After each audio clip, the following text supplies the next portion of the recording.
Mga Pinoy sa Japan, dismayado sa ginawa ni Jake Zyrus.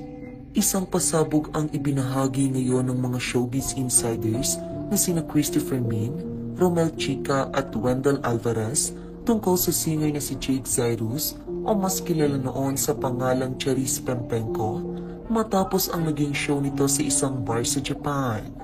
Ayon sa ibinahagi ng mga kolumnista, maraming Pinoy umano ang dismayado sa singer na bumili ng tiket para makapanood ng show nito, na kung saan ang halaga ng regular ticket ay 6,000 yen o mahigit 2,000 piso at 8,000 yen naman para sa VIP o mahigit 3,000 sa Philippine money.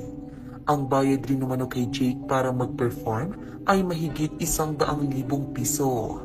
Dahil suportado ng mga Pinoy ang may-ari ng bar, marami naman daw bumili ng tiket para panoorin si Jake. Kwento ni Romel Chica, binilin daw kaagad ng organizer sa mga audience na huwag isisigaw ang pangalang Charis para hindi umano maimbierna si Jake Zyrus. Ayaw na ayaw daw nitong marinig ang pangalang Charis Pempenko na dati niyang pangalan noon. Pagtawag pa lang daw ng announcer sa pangalan ni Jake ay kumakanta na ito kahit wala pa sa entablado. Kaya palakpakan naman at na-excite ang mga manonood. Ngunit laking gulat umano ng mga audience na matapos ang pagkanta nito ng isang awitin ay hindi na ito nasundan. Bagkus, nagsimula na umanong mag-live selling ng kanyang mga merchandise na mga t-shirt ang singer. Inubos lang daw nito ang oras sa pagbebenta at pakikipagpicturan sa audience. Nang matapos ng isang kanta, naglabas ng merch, t-shirt. Nagbenta ng t-shirt na nagkakalaga ng 4,500 yen o 1,700 bawat isa. Hindi naman umano masyadong nabili ang mga paninda ni Jake dahil tila marami ang nabitin sa kanyang naging performance.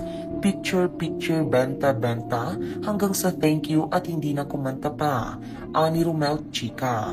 Nakiusap pa raw ang producer kay Jake na kumanta, ngunit hindi man lamang umano ito pinagbigyan ng singer. Tumanggi nga raw ito at umalis na. Bagay na labis ikinadismaya ng mga manonood, lalong higit ng mga kababayan nating Pinoy na dumalo sa nasabing show.